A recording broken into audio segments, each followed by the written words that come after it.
Okay, so before this video actually starts, I just want to say one thing. I'm really bad at vlogging and like explaining what's going on and where I'm at and what we're currently doing. I recently partnered up with Griots, so I'm going to be filming some of their cars, some of like the really cool cars in their collection. They supply me with the cleaning supplies that I need for detailing the cars on my shoots now. Bunch of stuff for me and at my house, even like this power washer that I can mount on the wall. Like they sent me stuff that I don't deserve. Anyways, they were kind enough to invite me on like a little tour of their entire facility in Tacoma, Washington.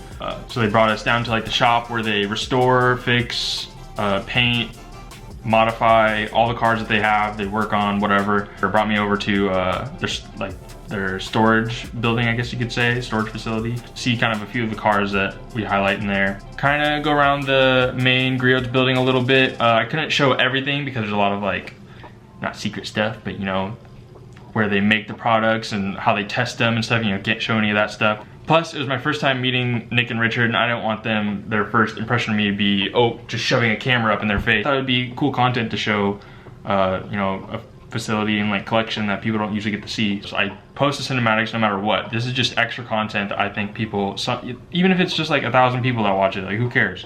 If 1,000 people enjoy this video, then it makes me happy. Like, so, yeah, if you want to see Griots facility and my car get detailed and then me wash it later and some other random stuff, then enjoy. Thanks. Hello. We're gonna clean all this mess later and you'll see why.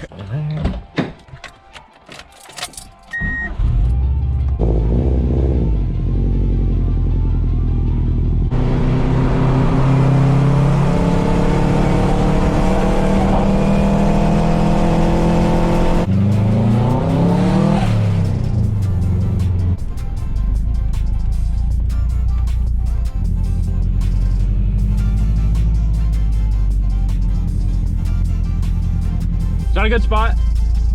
Okay. Yeah. Got VIP parking up front. Nice, very nice. Dude, imagine having all this workspace. So much room to work with, so many tools, they have everything. So much counter space. There's a mudslide that completely entombed this car in a garage for years.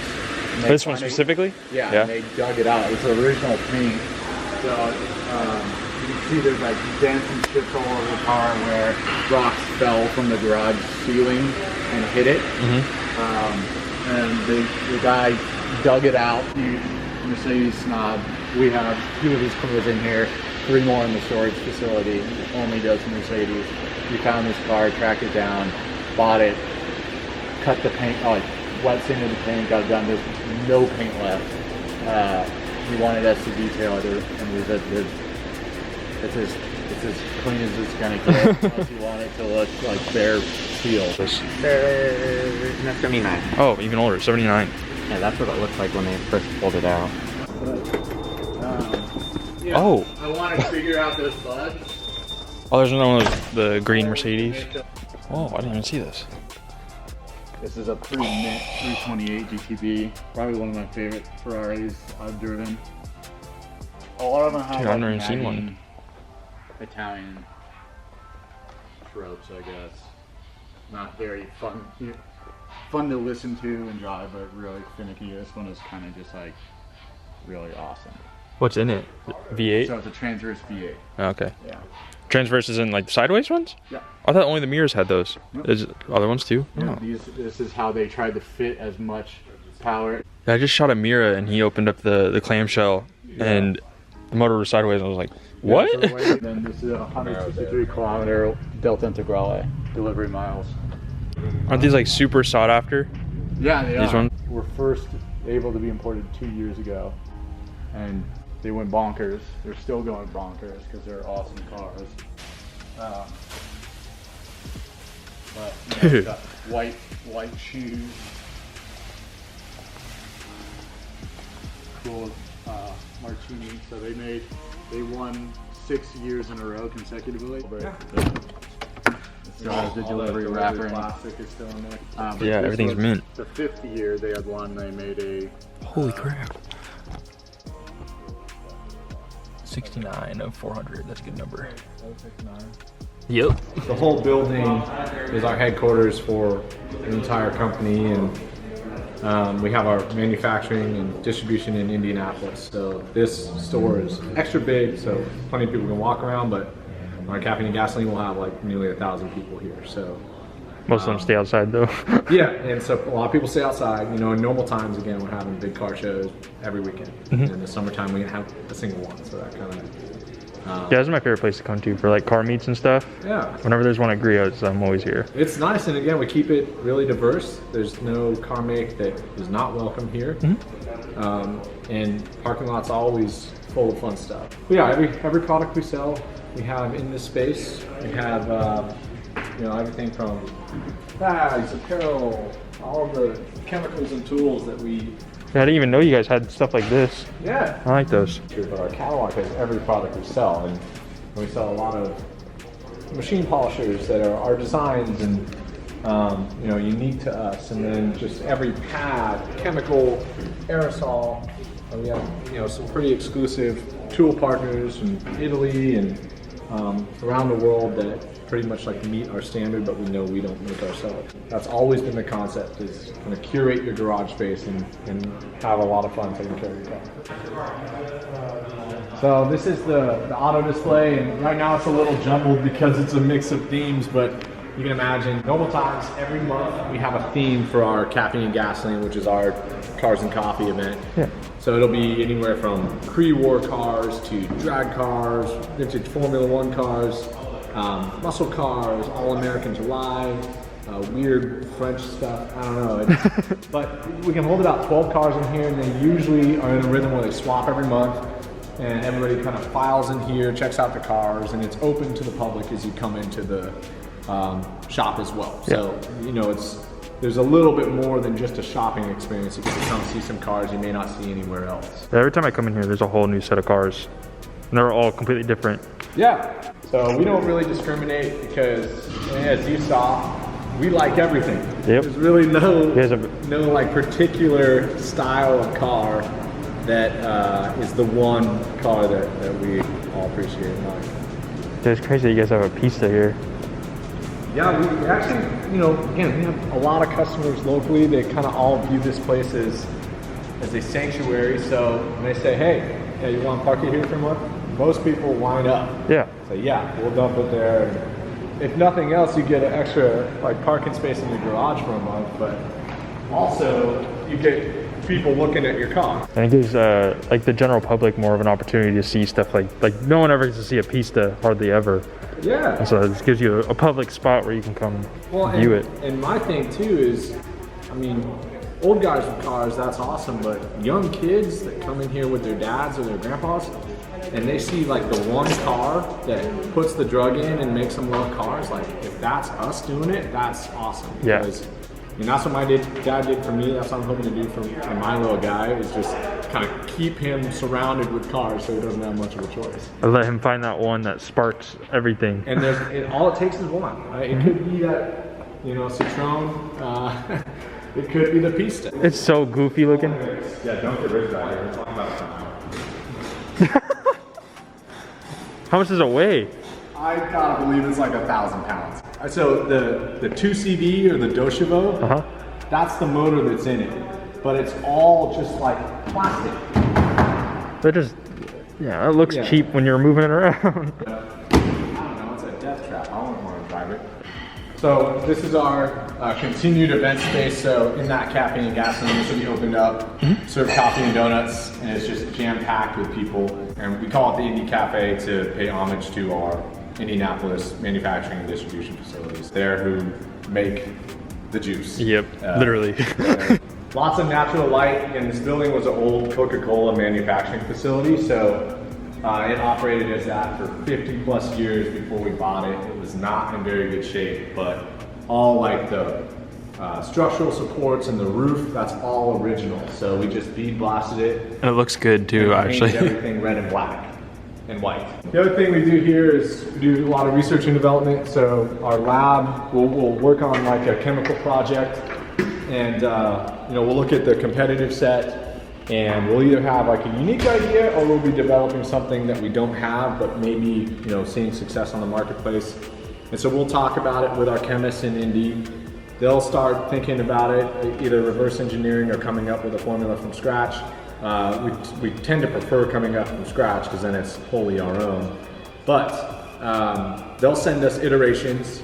We test it in our big R&D garage on, a litany of vehicles, whether it be American, Japanese, German, Italian, anything with different paints, different materials, so we know it's safe on all these different things. And then we kind of trade back and forth. So that's primarily what's done here. Is events, marketing, R&D, and then the manufacturing and distribution is out at that Indy facility. In Indianapolis. Thanks, Nick. Yeah. Holy crap. These are the ones that get driven, are kind of representative of whether it's a full restoration project that we won awards with, like the black Lamborghini Aslero, or custom car like the red detail wagon, which won Performance BMW Car of the Year. And then some of the vintage race cars that Richard still races. And I keep saying Richard, but he's my dad. And that's his passion, for automobiles is definitely channeled through racing. He was a racing instructor in the 80s, realized he wasn't gonna make any money being a race car driver, and started this business in 1989, incorporated in 1990. So it's our 30th year, but over the years, he's been able to buy race cars, restore race cars, and get back into them. So all of these race cars are functional, they're driven, not in extreme anger because these things will hurt people. They're old cars that, a lot of legendary guys died in, but they're fun. You can get the tires hot and slide them around. And how much power do you think I think this one has? 200 horsepower. Out of a car that weighs less than 1,000 pounds, you think? Yeah, probably 800 to 1,000 pounds. Yeah. So this thing moves. It's a lot more rubber than a lot of the comparable cars at the time. And you're sitting dead center, which... I just look at that and there's nothing to it, but very, very smooth. Very functional. Yeah. Well, I guess any of these. Yeah, the Tyrrell Formula One car, this is from 1983, so this was a ground effect car with the oil coolers and radiators behind it, but I always think this is like just a rocket ship. Ford Cosworth V8, very reliable power plant that a lot of people know how to work on. And just some beautiful exposed guts. Early carbon fiber car as well, so they were really learning to experiment with that material. The cool thing about race cars, as opposed to like a street car, is most race cars have been thrashed. Yeah. Right? There's no, like, a race car that is free of war wounds is generally not considered too much of a race car. I mean, you watch Formula One, they're losing noses, they're destroying those cars. Every weekend. Yeah, these cars are purpose built. They're not meant to be really perfect. So many cool things in here. Just a smattering of race cars. Porsche 908-2, Bruce McLaren's championship winning 1967 M6A1. So Bruce McLaren himself designed this car, drove this car, won the Can-Am championship, just hands down destroyed everybody in it. And then the next year, Mark Donohue, who drove this car, won like another 5 races in the 1968 season. So Can-Am was moving so fast, so high horsepower, but this was a small block Chevy that made about 600 horsepower, all ground effects. It's just a lot of rubber, a lot of power, and this again has a lot of race history behind it. Oh, dude, what? Yeah, there's nothing to it, man. It's just a beautiful shape. Is this just from like Flex and stuff like and that? Heat. Yeah, that's where all the carnage happens. Yep. That piece has probably been repainted a few times, which is probably why this isn't perfect. No, the cool thing, Richard's owned this car for about 10 years. It's very significant to McLaren's racing history. It's a lot of car.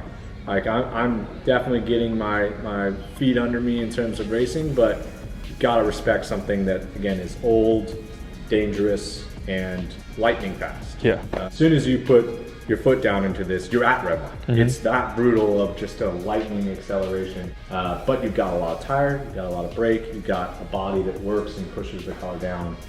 So it's a fascinating experience, but scary still. Super unique. yeah, I mean, Bruce McLaren died testing an evolution of this car. So you just kind of have to I didn't even know that. You know, in mind. I mean, like he was extremely successful in this period of time, but he died very early in development of, you know, the bigger and badder and the bigger and badder. That's in the back of my head. I'm not Bruce McLaren. When you were driving this? Yeah. Just keep all four wheels on and go home. You guys haven't even gotten the tire stickers hardly off this thing. No, this car is one of the newest cars actually that has arrived. Richard is good friends with McLaren because of that like historical contribution. It's definitely gained him access to have the opportunity to buy cars like this, the Senna. They only made 500 of these, and he was very specific in what he wanted from the car. He wanted a chassis number, a unique paint job, and they did it for him. Obviously, you still have to pay. Yeah. Out of the 500 they made, this is chassis number 477, so it's at the end of the production line. But it's not really a great car for Tacoma streets either. Yeah. But it's bad to the bone. Sounds great.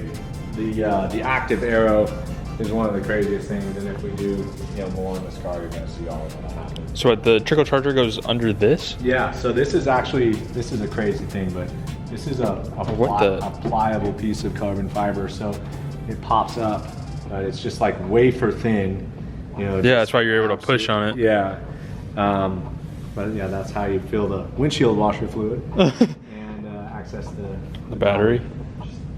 You don't want to let that battery go dead. That's an expensive battery.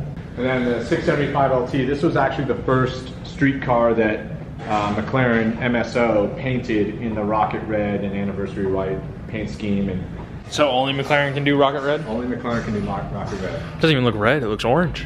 So that's a great point. It is orange in person, but at the time, McLaren's main sponsor was Marlboro. And the TV output in the day, back in the 70s, would take Marlboro's true red and make it look purple. So in order to match the Marlboro red that would come through on the TV output, they had to brighten it up. And so in person, it's orange, but through the TV at the time, it was the red. correct color. Yeah. Oh, gotcha. Holy crap. So That's so neat and tidy. the crazy thing about these Lincolns is that they're unibody, so they're super stiff, but it also limits the size engine you can get in it. And at first we were just gonna kind of lightly restore it because it's in exceptional shape, but then it kind of spiraled into, okay, we're gonna go crazy. An actual build. Yeah, and we were intending to debut it at SEMA. And so it's, the car, again, was rust-free.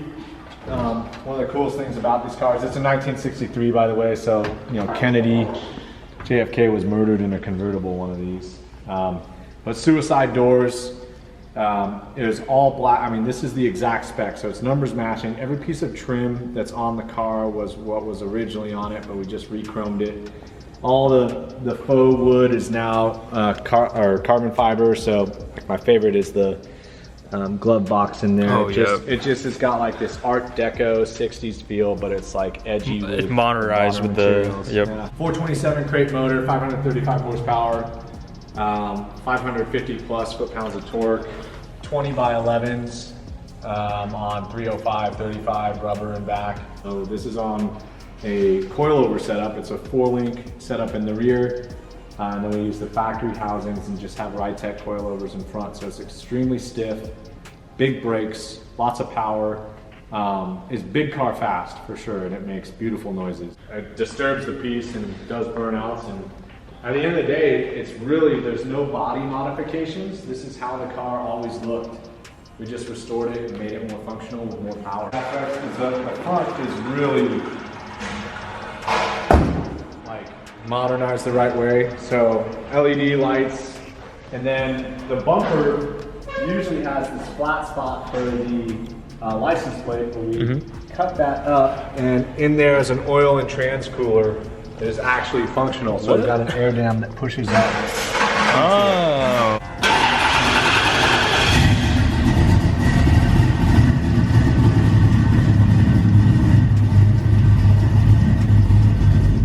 Okay, I know you haven't really seen my face much this vlog, but Nick is having me move the car, and they're gonna actually do a little detail on it for me, which is kind of cool.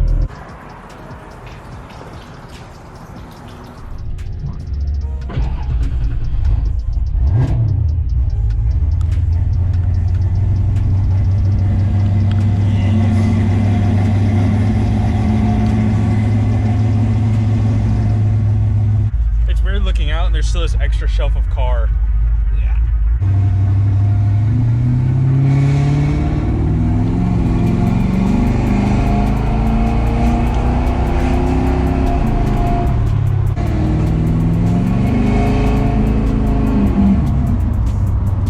Just you really kind of have to coax it to drop off. Yeah. Hold the pressure to a lot higher rev. And it just makes way too much noise.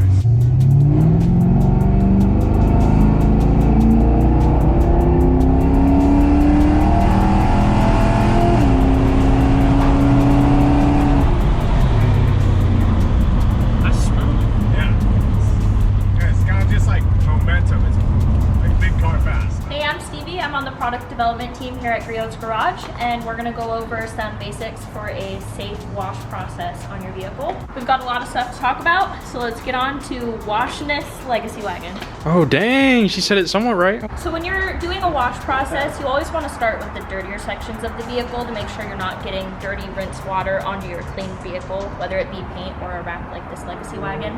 So we're going to start with the wheels. If you were going to do the engine bay, you would do that first. I've got two products here. We're going to use the foaming tire cleaner, which is an aerosol cleaner that'll strip oil and silicone residues off the tire. That'll get it completely clean and bare and ready for a dressing application. We're also going to be using heavy duty wheel cleaner, which features an active ingredient that'll react with ferrous particles in brake dust. It'll turn like a magenta purple as it reacts. We'll let that dwell for a couple minutes, agitate and rinse. This is great for vehicles that get heavy brake dust buildup, but it can also be used as a regular maintenance wash. Dude, you're killing it. Oh, that's so satisfying. Oh, it smells good too.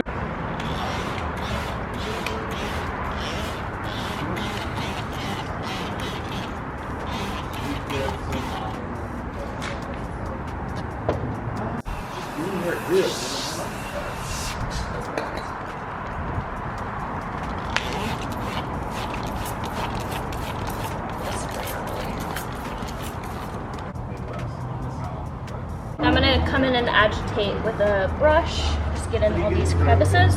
When agitating, you do want to start from the bottom of the wheel and work your way up, and that'll make sure that you're not rinsing all of the product off the bottom if you start on the top and the water's running down.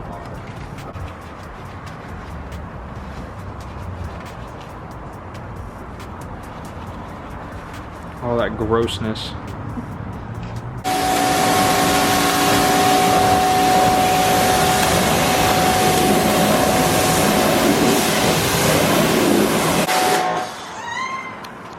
I thought you were supposed to be on the camera.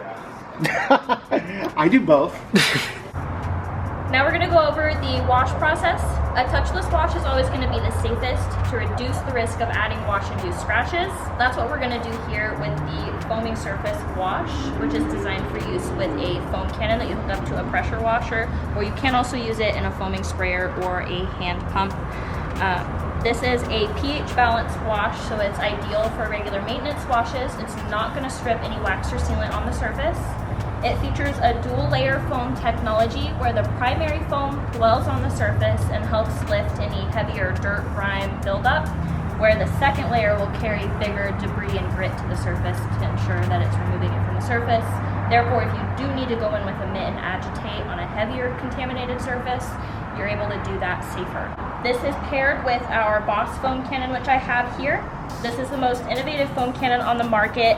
It features a stainless steel manifold. We've got auto mix metering system, these little tips that come with it. Aqua will maximize the foam either way, or we have a pink, which is great for gas powered pressure washers, and a purple, which is great for electric powered pressure washers. This allows you to use the wash concentrates directly without pre-diluting them, or you can use the foam cannon without the metering tips and pre-dilute into the cannon. I'm going to use the metering tip just so that we can thread the bottle of concentrate directly to the cannon using this smaller thread here in the center. So I'm going to go ahead and do that. Just thread this on. Another great thing about this cannon is that it does have a one-way vent system, so that if this does fall over, it's not going to spill product out, but it does allow air to get in as you use it to prevent the bottle from collapsing. So I've got the concentrate hooked up to the foam cannon utilizing a metering tip. I'm gonna go ahead and foam this onto the dry surface so that it's not diluted and it can dwell to its best ability. I'm gonna go ahead and foam it on from the bottom up so that the heavier contaminated areas on the bottom have longer to dwell. And then we will come in after this touchless wash and assess the surface, determine whether we need to do another wash where we come in with a mitt and actually physically, mechanically wash the surface.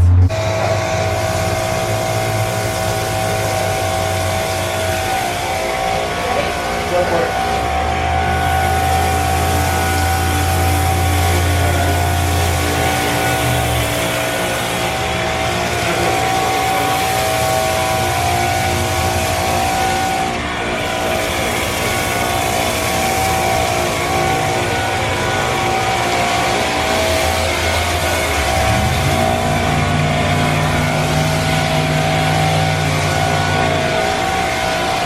Dude, that looks so sick.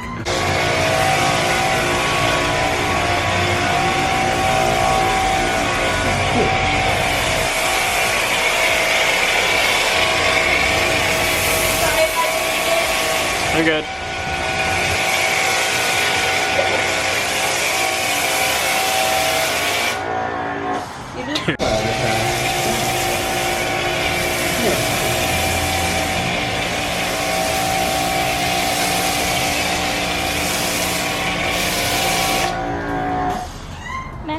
Seeing the car like get foamed up with the spray foam like that was honestly like one of those like very small dreams coming true. I've never seen my car foamed up like that. I've never done it to a car, so watching that happen to my car just put the fattest smile on my face the whole time I was recording that.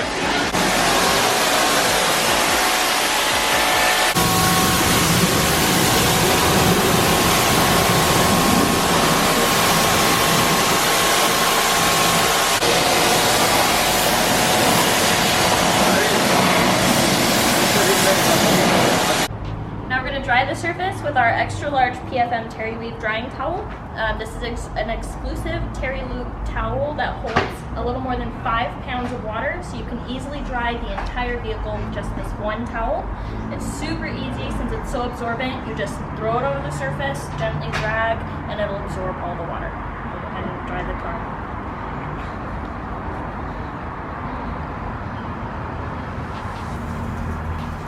Oh damn, okay, that actually worked.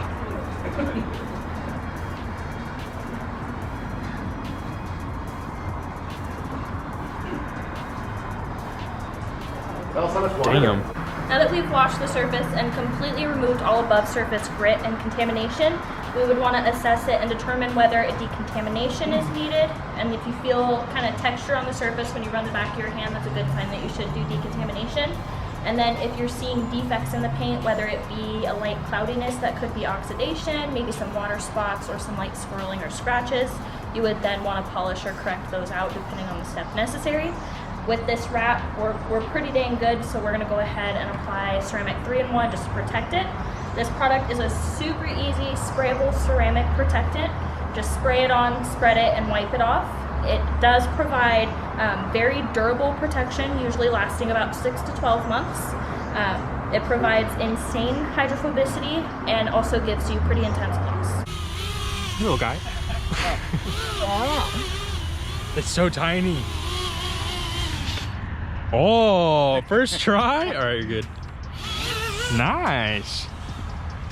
So it's been a couple weeks since we visited Griots and took a tour of their like entire facility, their garage, whatnot, and they've sent me kind of a lot of cleaning supplies.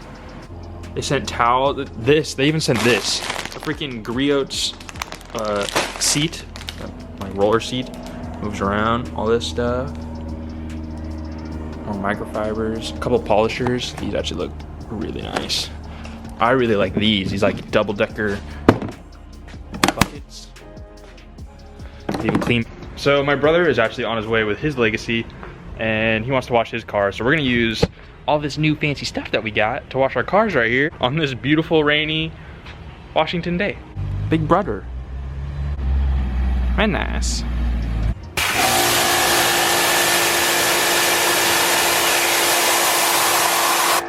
Dude, just wash the whole car like that.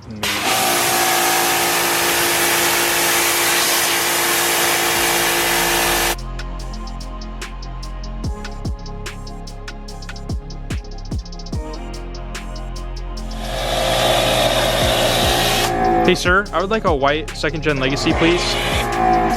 Coming right up. Ah, yes. Dude, that's so satisfying. Oh, yes.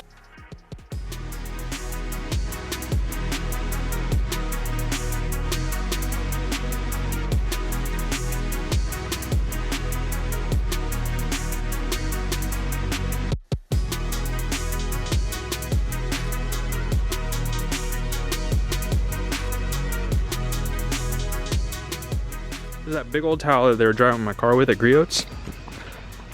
Wonder if theirs was magic or if it actually just works that good. Oh no, it actually works that good. I left a little bit right there, but that's just because we didn't put pressure down. Easy, half the hood, dry. Yeah, that's from Griots. So I just used this towel to dry my entire car in one swoop, and then he was like, oh, can't dry 2 cars with it. Started doing it, and he's like, all right, I'm buying one of these. Just no streaks. No streaks, and that thing's heavy. It's full of water. Yeah, do this water right here. Yeah, there. And that's after drying an entire car. Bye. Wait for it. Wait for it.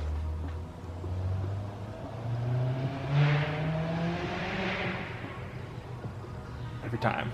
So again, huge thank you to Griots for 1, sending me all this stuff that I don't deserve, and 2, showing me around their facility and bringing me on their team. I can't wait to film some of the cars that you guys have there. They're gonna let me film a bunch of their cool cars that you guys saw in their collection. Use code Woyshnis to save you 10% on their entire catalog. Anything that you buy from them, it'll knock off 10%, and it helps out my channel a little bit too, so win-win for both companies. If you're already a subscriber, thank you for watching. If you're not a subscriber, still thank you for watching, but make sure you hit the subscribe button. Most of the people that watch my videos aren't subscribed. It's like 90% of the people that watch my videos aren't, which is crazy. It's whatever. I'm not too worried about it, but just hit that little subscribe button. It helps me out a lot, and it lets me make more videos for you guys. So, thanks, bye.